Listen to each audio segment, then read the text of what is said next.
ბენიამინ ნეთანიაჰუს ოფისმა გამოაქვეყნა ინფორმაცია იმის მიხედვით, რომ ჰამასმა ცეცხლის შეწყვეტის შეთანხმების თანახმად შესაძლოა არის, რომ კვირას გამოუშვას ტყვეები და ამავდროულად ეს ინფორმაცია არის გამოქვეყნებული ბენიამინ ნეთანიაჰუს ოფისის ოფიციალურ გვერდზე. გუშინ 16 იანვარს ისრაელის პრემიერ-მინისტრის ოფისი აცხადებდა იმას, რომ გარკვეული პრობლემები შეიქმნა ცეცხლის შეწყვეტის შეთანხმებასთან დაკავშირებით. ისინი ჰამასთან დაკავშირებით საუბრობდნენ, რომ ცდილობენ კრიზისის შექმნას შეთანხმებაში და შესაძლოა იყო, რომ ეს შეთანხმება სრულად ჩავარდნილიყო, თუმცა დღეს უკვე გამოქვეყნდა ინფორმაცია იმის შესახებ, რომ მთავრობის კაბინეტი შეიკრიბებოდა, რათა საბოლოოდ ხელი მოეწერათ ცეცხლის შეწყვეტის შეთანხმებას და ამ შეთანხმების თანახმად უკვე ასობით სატვირთო მანქანა შევა ყოველდღიურად ღაზაში და მიაწოდებს მოსახლეობას ჰუმანიტარულ დახმარებას.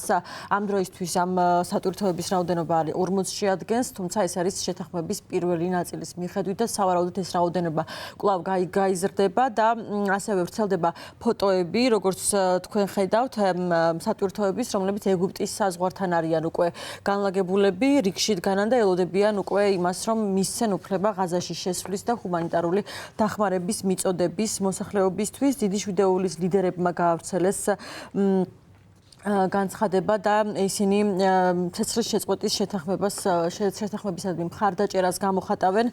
ლიდერების განცხადებაში ნათქვამი არის, რომ ეს მნიშვნელოვანი წინგადადგმული ნაბიჯია, რომელსაც შეუძლია უზრუნველყოს ყველა დარჩენილი მძევლის გათავისუფლება, ასევე გადაუდებელი ჰუმანიტარული დახმარების მიწოდება და ასევე გზა გაუხსნას სამოქალაქო პირებს საკუთარ სახლებში დასაბრუნებლად. ასევე დიდი შვიდეულის ლიდერები მადლობას უხდიან ეგვიპტეს, კატარსა და ამერიკის შეერთებულ შტატებს ამ მოლაპარაკებებში გაწეული ძალისხმევისთვის და ამავდროულად მოუწოდებენ ყველა მხარეს იმისთვის, რომ პატივისცენ ცეცხლის შეწყვეტის შეთანხმებას და ამასთან დიდი შვიდეულის ლიდერები მოუწოდებენ ირანსა და მის მოკავშირეებს, რომ თავი შეიკავონ ისრაელის წინააღმდეგ ნებისმიერი შემდგომი თავდასხმისგან. ასევე დიდი შვიდეულის ლიდერები საუბრობენ და ადასტურებენ ვალდებულებას, რომ განაგრძობენ ჰუმანიტარული დახმარების გაწევას მოსახლეობისთვის და პირველად ოფიციალური განცხადებები იმის შესახებ, რომ ისრაელსა და ჰამას შორის დაიდო ცეცხლის შეწყვეტის შეთანხმება გავრცელდა 15 იანვარს. ეს